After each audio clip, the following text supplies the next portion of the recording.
सुबह के ठीक 7 बजे का समय था। जिले की डीएम अंजलि सिंह गुलाबी रंग का सलवार सूट पहने बिल्कुल आम लड़के की तरह बाजार घूमने निकली थीं। किसी को नहीं पता था कि ये जिले की डीएम अंजलि सिंह है। चलते चलते उनकी नज़र सड़क किनारे खड़े एक 50 साल के बुजुर्ग पर पड़ी, जो एक छोटा सा आइसक्रीम का ठेला लगाए खड़ा था। अंजलि को बचपन से ही आइसक्रीम खाने का बेहद शौक था। बिना सोचे समझे वो मुस्कुराते हुए ठेले के पास गईं और बोली, अंकल एक आइसक्रीम दीजिए। बूढ़े अंकल ने खुशी खुशी तुरंत आइसक्रीम निकालकर उनके हाथ में दे दी।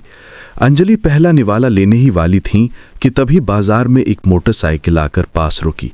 ये थाने का इंस्पेक्टर रविकांत था।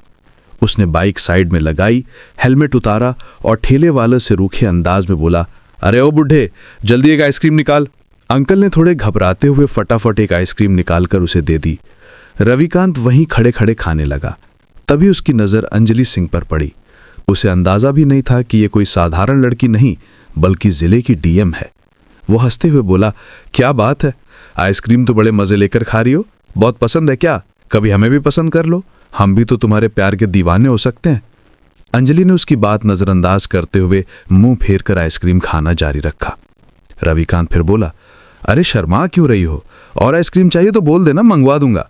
आइसक्रीम खत्म करने के बाद वो बिना पैसे दिए बाइक पर बैठ गया और इंजन स्टार्ट कर लिया। बूढ़े अंकल ने हिम्मत जुटाकर कहा, सर आइसक्रीम के पैसे तो दीजिए। बस इतना सुनते ही रविकांत का चेहरा तमतमा उठा। किस बात के पैसे? ज्यादा होशियार बनेगा तो तेरे ठेले का सामान यहीं फेंक दूंगा। ये कहते कहते उसने गुस्से में अंकल के गाल पर एक जोरदार थप्पड़ मार दिया। अंकल की आंखों में आंसू आ गए, होंठ कांपने लगे, लेकिन वे चुप रहे। ये सब देखकर अंजलि खुद को रोक ना सकी। वो बीच में आकर बोली, इंस्पेक्टर साहब, अपने अंकल पर हाथ क्यों उठाया? आपको किसी गरीब पर हाथ उठाने का कोई अधिकार नहीं है। उन्होंने तो बस अपने हक के पैसे मांगे हैं। आपने आइसक्रीम खाई है तो पैसे देना आपका फर्ज है। रविकांत ने घूरते हुए कहा, तुम बीच में मत बोलो समझिए। और अगले ही पल उसने अंजलि को भी एक थप्पड़ मार दिया। अंजलि थोड़ी लड़खड़ा गई, लेकिन खुद को संभालते हुए बोली, आप अपनी हद पार कर रहे हैं। इंस्पेक्टर होने का मतलब ये नहीं कि आप गरीबों का हक मारकर खाएं। आप कानून के रक्षक हैं, लेकिन खुद कानून तोड़ रहे हैं। सुधर जाइए, वरना आपको इसका अंजाम भुगतना पड़ेगा। रविकांत और भड़क गया। उसने फिर से अंजलि के गाल पर एक जोरदार थप्पड़ मारा और गुस्से में आइसक्रीम के ठेले पर लात मार दी। ठेला पलट गया और दर्जनों आइसक्रीम सड़क पर बिखर गई। भीड़ ये सब देख रही थी, लेकिन डर के मारे कोई आगे नहीं आया। डीएम अंजलि सिंह का गुस्सा अब चरम पर था, मगर वो जानती थीं कि कानून को अपने हाथ में लेना उनके पद और सिद्धांतों के खिलाफ है। चाहती तो वहीं उसी समय इंस्पेक्टर को सबक सिखा सकती थीं, लेकिन उन्होंने खुद को काबू में रखा। संभलते हुए उन्होंने सख्त आवाज में कहा, आप कानून के खिलाफ जा रहे हैं। आपने जो किया वो बहुत गलत है। मैं आपके खिलाफ रिपोर्ट दर्ज करवाऊंगी और आपको सस्पेंड करवा कर रहूंगी। आप नहीं जानते मैं कौन हूं? आपको यह थप्पड़ बहुत भारी पड़ेगा। इंस्पेक्टर रविकांत ने तिरस्कार से हंसते हुए जवाब दिया, तेरी औकात है कि तू मुझ पर रिपोर्ट दर्ज करवाए? मैं इस थाने का इंस्पेक्टर हूं। चाहूं तो अभी के अभी तुझे गिरफ्तार कर सकता हूं, इसलिए ज्यादा जबान मत चला, वरना जेल में चक्की पीस पीसते जिंदगी कट जाएगी। ये कहकर रविकांत बाइक पर बैठा, इंजन स्टार्ट किया और वहां से निकल गया। इधर ठेले पर बिखरी आइसक्रीम को बुजुर्ग अंकल कांपते हाथों से समेट रहे थे। उनकी आंखें लाल थीं और होठ थरथरा रहे थे। उन्होंने अंजलि से कहा, बेटी तुमने ये क्यों किया? तुम्हारी वजह से उस इंस्पेक्टर ने तुम्हें भी मारा। वो बहुत दबंग है, कई दिनों से ऐसे ही मुझसे आइसक्रीम खाता है और पैसे नहीं देता। हम दिन भर मेहनत करते हैं तभी घर का चूल्हा जलता है। पैसे नहीं मिलेंगे तो हम खाएंगे क्या? अंजलि ने उनकी आंखों में देखते हुए कहा, अंकल आपके साथ जो हुआ वो बहुत गलत है और मैं इसका बदला लेकर रहूंगी। मैं उस इंस्पेक्टर को सस्पेंड करवाऊंगी, चाहे कुछ भी हो जाए। अंकल ने धीरे से सिर हिलाया और कहा, नहीं बेटी, तुम नहीं कर सकती। वो थाने का इंस्पेक्टर है, उसके खिलाफ कोई गया तो वो उल्टा उसी पर केस कर देता है। तुम घर चली जाओ। अंजलि ने दृढ़ स्वर में कहा, अंकल मैं घर तो जा रही हूं, लेकिन इसका मतलब ये नहीं कि वो इंस्पेक्टर बच जाएगा। उसे पता भी नहीं कि मैं कौन हूं, और जब पता चलेगा तब तक देर हो चुकी होगी। घर पहुंचकर अंजलि कुछ देर तक सोचती रही।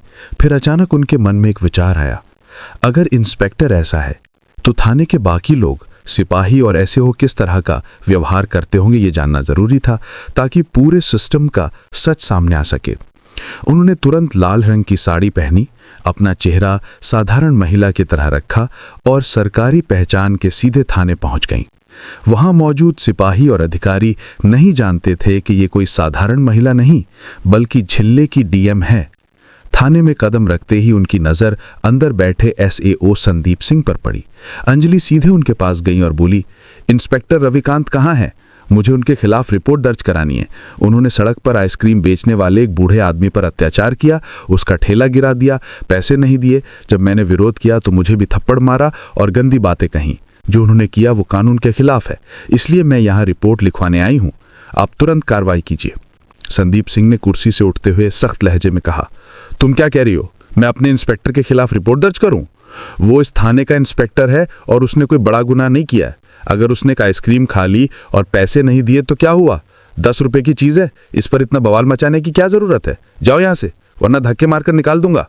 अंजलि जी ने शांत लेकिन दृढ़ स्वर में कहा, देखिए सर, आपको रिपोर्ट लिखनी ही पड़ेगी। मुझे कानून मत सिखाइए।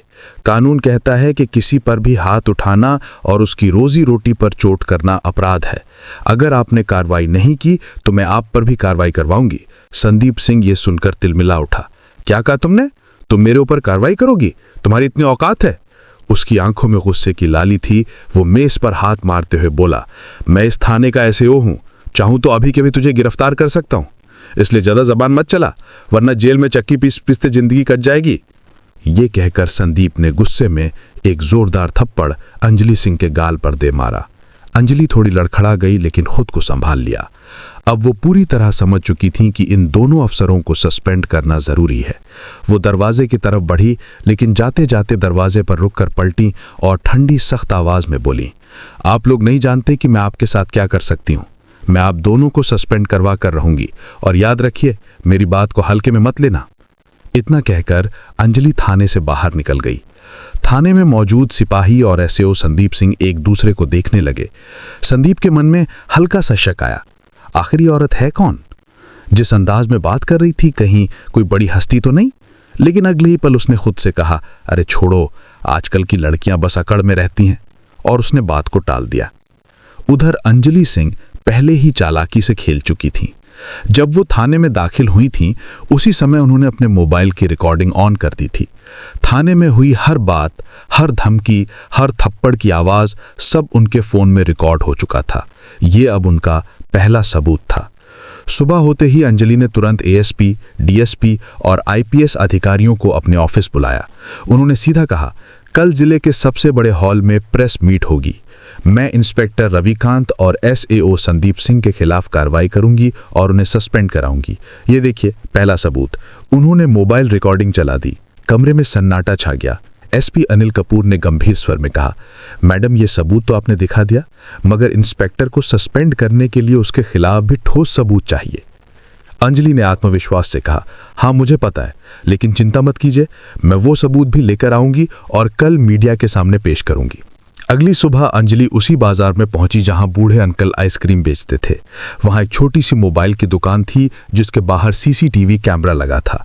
उन्होंने दुकान मालिक से बात की और उस दिन की फुटेज चेक करने को कहा। और हाँ, कैमरे में सब कैद था। इंस्पेक्टर रविकांत का ठेले पर लात मारना, अंकल को थप्पड़ मारना और भीड़ का सन्नाटा। अंजलि ने वो फुटेज अपने मोबाइल में सेव कर ली और सीधा ऑफिस लौट आई। प्रेस मीटिंग का समय हो चुका था। जिले के सबसे बड़े हॉल के बाहर मीडिया की गाड़ियां लाइन से खड़ी थीं। अंदर बड़े बड़े नेता, पत्रकार और पुलिस अफसर मौजूद थे। सबके चेहरों पर एक ही सवाल था, आज आखिर क्या होने वाला है? तभी हॉल का माहौल शांत हो गया। स्टेज पर डीएम अंजलि सिंह माइक के पास पहुंची। उनकी नजर पूरे हॉल पर घूमी और फिर उन्होंने गहरी आवाज में कहा, आज मैं यहाँ एक सच्चाई उजागर करने आई हूँ और 2 ऐसे अफसरों का चेहरा बेनकाब करने आई हूँ जो कानून का रक्षक बनकर कानून का मजाक उड़ा रहे हैं। हॉल में कैमरों के फ्लैश चमके। अंजलि ने आगे कहा, हम सब मानते हैं कि पुलिस जनता की रक्षा के लिए है, लेकिन जब यही पुलिस जनता को डराने लगे, उनके अधिकार छीनने लगे, तो ये न केवल शर्म की बात है बल्कि अपराध है। मैं आज आपको ऐसे ही दो अधिकारियों के कारनामे दिखाने जा रही हूं। अंजलि ने अपने पीछे लगे बड़े स्क्रीन की तरफ इशारा किया। एक टेक्नीशियन ने लैपटॉप से वीडियो कनेक्ट किया। वीडियो शुरू होते ही हॉल में सन्नाटा छा गया। रिकॉर्डिंग में थाने के अंदर की बातचीत सुनाई दे रही थी। संदीप सिंह का अहंकारी स्वर, मैं अपने इंस्पेक्टर के खिलाफ रिपोर्ट दर्ज करूं? तुझमें इतनी औकात है? निकल यहां से, वरना धक्के मारकर निकाल दूंगा। फिर थप्पड़ की तेज आवाज गूंजी। हॉल में मौजूद लोग चौंक गए। रिकॉर्डिंग साफ थी। हर धमकी, हर बदतमीजी, सब कुछ कैद था। अंजलि ने कहा, यह है हमारे एसएओ संदीप सिंह।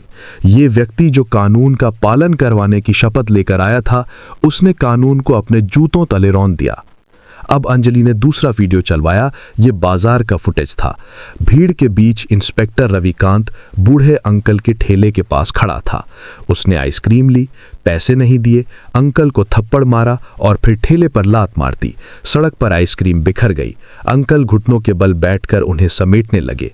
ये नज़ारा देखकर हॉल में बैठे कई लोग खुद को रोक ना पाए। कुछ की आंखों में गुस्सा था, कुछ की आंखें नम हो गईं। अंजलि ने कहा, यह है इंस्पेक्टर रविकांत।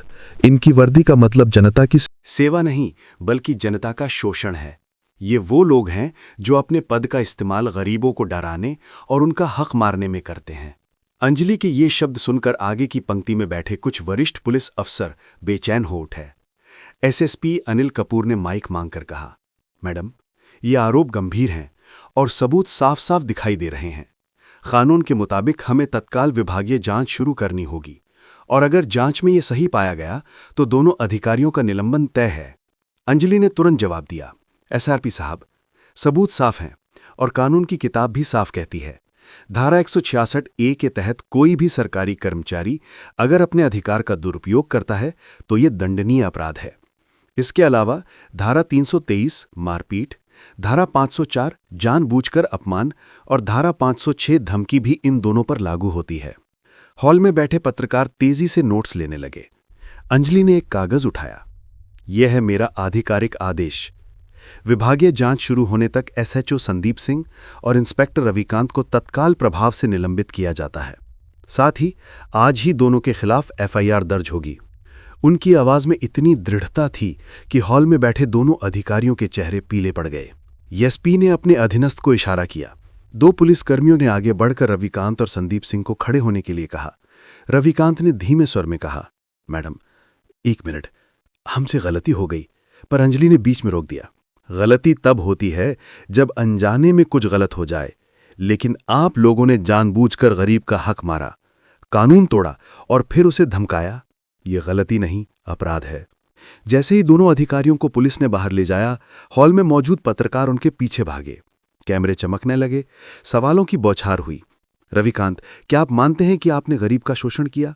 संदीप सिंह, अब आप क्या कहेंगे? दोनों ने सिर झुका लिया, कोई जवाब नहीं दिया। अंजलि ने माइक से आखिरी बात कही, ये मामला केवल 2 अफसरों का नहीं है। ये एक संदेश है कि इस जिले में कानून सबसे ऊपर है, चाहे वो डीएम हो, एसपी हो, एसएचओ हो या इंस्पेक्टर। अगर कानून तोड़ेगा तो सजा मिलेगी। अगले ही दिन जिला पुलिस मुख्यालय में एक विशेष टीम बनाई गई। विभागीय जांच। पुलिस अधीक्षक के अधीन एक टीम ने दोनों अधिकारियों के खिलाफ गवाहों के बयान लिए। आइसक्रीम वाले अंकल ने अपने बयान में सब कुछ विस्तार से बताया। एफआईआर दर्ज थाने में, लेकिन अलग थाना क्षेत्र में दोनों के खिलाफ धारा 166A, 323, 504, 506 के तहत मामला दर्ज हुआ। निलंबन आदेश की पुष्टि। राज्य पुलिस मुख्यालय से आदेश आया कि जांच पूरी होने तक दोनों को निलंबित रखा जाएगा और वे किसी भी पुलिस ड्यूटी में शामिल नहीं होंगे। कुछ दिन बाद अंजलि खुद बाजार में पहुंची और बूढ़े अंकल के ठेले पर गई। अंकल ने उन्हें देखते ही हाथ जोड़ दिए। बेटी, भगवान तुम्हें खुश रखे, तुम्हारी वजह से हमें न्याय मिला। अंजलि ने मुस्कुराते हुए कहा, अंकल, ये मेरा फर्ज था। अब आपका ठेला कोई नहीं गिरा पाएगा और अगर कोई कोशिश करेगा तो सीधा जेल जाएगा। अंजलि ने मीडिया को अंतिम बयान दिया। हमारा देश तभी सुरक्षित होगा जब कानून का पालन सभी के लिए बराबर होगा, चाहे वो आम आदमी हो या वर्दी में बैठा अधिकारी। दोस्तों, अगर आपको ये वीडियो पसंद आया हो तो कृपया इसे लाइक करें, ज़्यादा से ज़्यादा लोगों तक शेयर करें और हमारे चैनल को सब्सक्राइब ज़रूर करें ताकि आपको ऐसे ही रोमांचक और ज्ञानवर्धक वीडियो मिलते रहें।